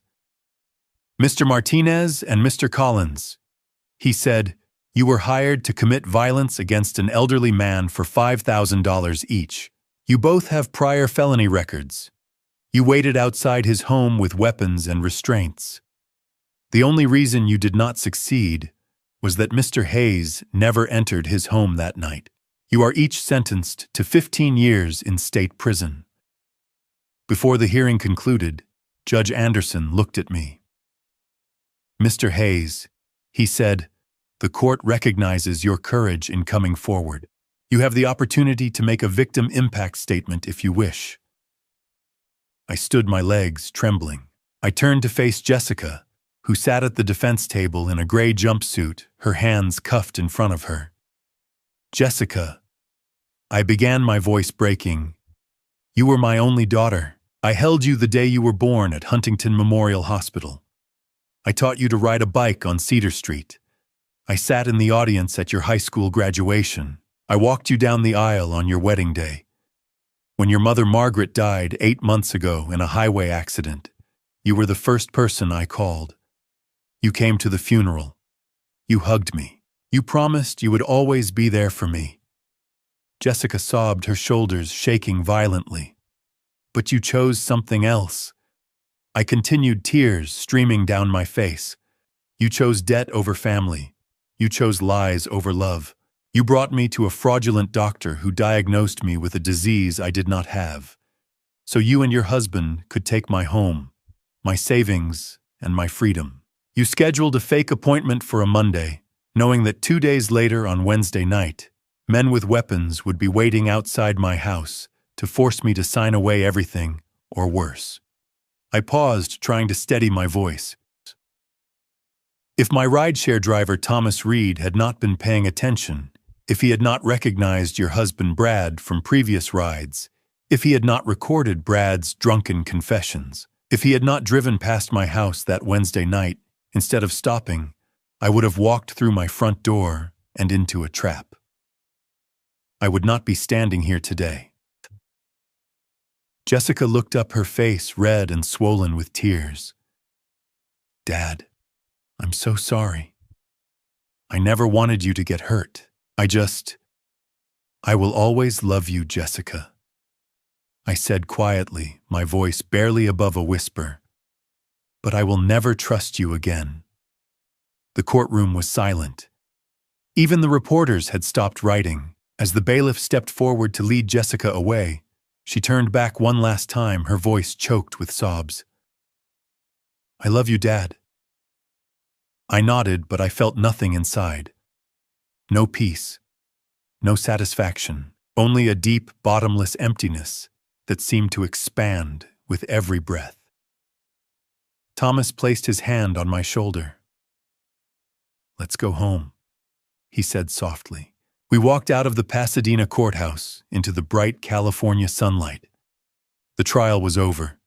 Justice had been served. But as I climbed into Thomas's car and watched the courthouse disappear in the side mirror, I realized something: the wound Jessica had left would take years to heal if it ever did. 2 years have passed since the night Thomas drove past my house instead of stopping. I am 70 years old now. I still live in the same craftsman-style house on Cedar Street in Pasadena.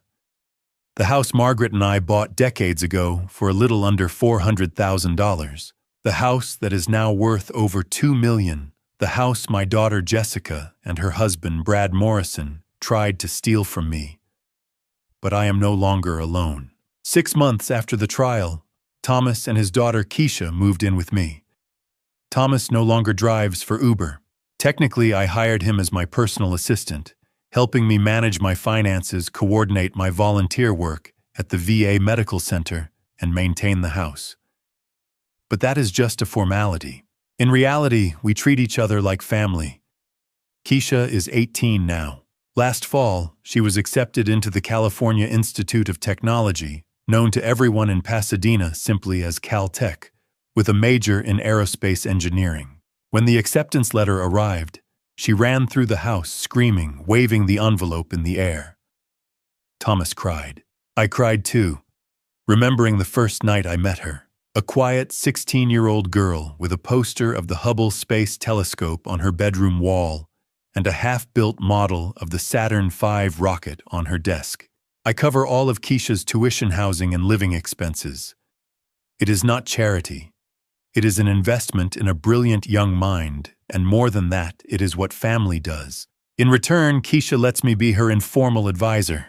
Every evening when she comes home from campus, we sit together in my old study, the one with the framed photos of the Voyager spacecraft and the Mars rovers on the walls. And I teach her about orbital mechanics, thermal systems, and the real stories behind the missions that made history at the Jet Propulsion Laboratory. Watching her eyes light up when she finally understands a concept. Seeing her sketch out a trajectory calculation on the whiteboard I installed last year. Hearing her ask the kinds of questions I used to ask my own mentors 40 years ago at JPL fills me with a kind of joy I thought I had lost forever. Every month I receive a letter from Jessica. She writes from the California Institution for Women in Corona, where she is serving her 12-year sentence. The letters arrive in plain white envelopes with the prison's return address stamped in the corner. Jessica writes about her regret about the gambling addiction treatment program she has enrolled in, about the therapy sessions she attends twice a week. She writes that she understands why I have not responded, that she does not expect forgiveness, but that she wants me to know she is trying to become a better person. I keep the letters in a shoebox in the back of my closet. I have not read most of them. Perhaps one day I will. Perhaps one day I will write back. But not today. The wound is still too deep. This morning, I woke up at 6:30 the way I have every morning for the past 50 years. I walked downstairs in my slippers and made a pot of coffee, the same dark roast Thomas and I buy from the grocery store on South Lake Avenue. Thomas came down a few minutes later, already dressed in jeans and a Caltech t-shirt Keisha gave him for Father's Day. I poured him a cup without asking. Added no sugar, no cream, exactly the way he likes it. Keisha ran downstairs at 7, her backpack slung over one shoulder, her hair pulled back in a ponytail, and asked if I could help her with an orbital mechanics problem she was stuck on. We sat together at the kitchen table, the three of us working through the math, while the morning sunlight poured through the window. It felt natural.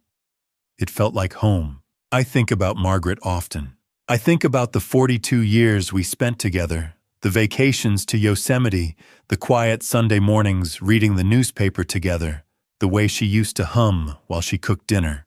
Losing her in that highway accident was the worst pain I have ever known. It was a pain born of love, of loss, of the natural cruelty of the world. Losing Jessica was different. I lost her not to death, but to betrayal, to greed, to a choice she made to value money over her own father. That is a pain I am not sure I will ever fully understand or accept, but I have gained something I never expected. I have a family again. Not the family I was born into, not the family I raised, but a family I chose and who chose me in return. This is my true story, and it happened right here in Pasadena, California. If my rideshare driver had not driven past my house that Wednesday night, if Thomas Reed had not been paying attention, if he had not recognized the danger and acted, I would be dead. That is not an exaggeration. That is a fact confirmed by the Pasadena Police Department, by Detective Sullivan, by the weapons and restraints found on the two men waiting outside my home. So I want to leave you with this: pay attention to the people around you. Notice when something feels wrong. Kindness is not weakness. Listening can save a life. And sometimes a stranger will care about you more than your own family ever did. I am 70 years old. I still volunteer at the VA Medical Center every Tuesday, Thursday, and Saturday night, teaching veterans technical skills and listening to their stories. I still live in the house on Cedar Street. I have a family once again, and every morning when I wake up, I am grateful for the night Thomas Reed drove past my driveway instead of stopping. The night he looked in his rearview mirror and saw two men in dark hoodies standing where no one should have been standing. The night he made a choice that saved my life. That is the end of my story. Looking back at my story, I see how blind I was to family betrayal. I never imagined my own daughter could manipulate me for money, or that a rideshare driver would care more about my life than my own blood. This is one of those grandpa stories that sounds impossible until it happens to you. My advice: don't be like me. Don't assume family always means loyalty. Watch for red flags, sudden interest in your finances, questions about your will, attempts to make you doubt your memory. Family betrayal starts with small lies and grows into something deadly. Trust your instincts. If something feels wrong, it probably is. The lesson I learned: family is not just blood. It's about who shows up when you need them. Thomas Reed was a stranger who risked everything to protect me. That is true family. Keisha, who calls me Grandpa Hayes, reminds me daily that love is a choice, not an obligation. These grandpa stories are not just about survival. They're about recognizing goodness in unexpected places. I believe God put Thomas in my path that night. It was grace, not coincidence. When I share these grandpa stories at the VA Center, I tell veterans pay attention to who truly cares, because sometimes salvation comes from the most unexpected stranger. Here is my view: don't wait until it's too late to ask for help. Don't ignore people who notice something is wrong. Never underestimate the courage of a stranger who chooses to care. If you recognize signs of family betrayal or elder abuse in your life, or someone else's, speak up. Call the police. Tell a neighbor. Contact Adult Protective Services. Do not stay silent. I am 70 years old, and I am here because one person refused to look away. Be that person for someone else. Thank you for joining me on this journey. Share your thoughts below. What would you do in Robert's shoes, facing betrayal and survival? If this story moved you, please subscribe for more true life stories. Note: while inspired by actual elder abuse cases, some elements are dramatized for storytelling. Feel free to explore other content if this isn't your preference.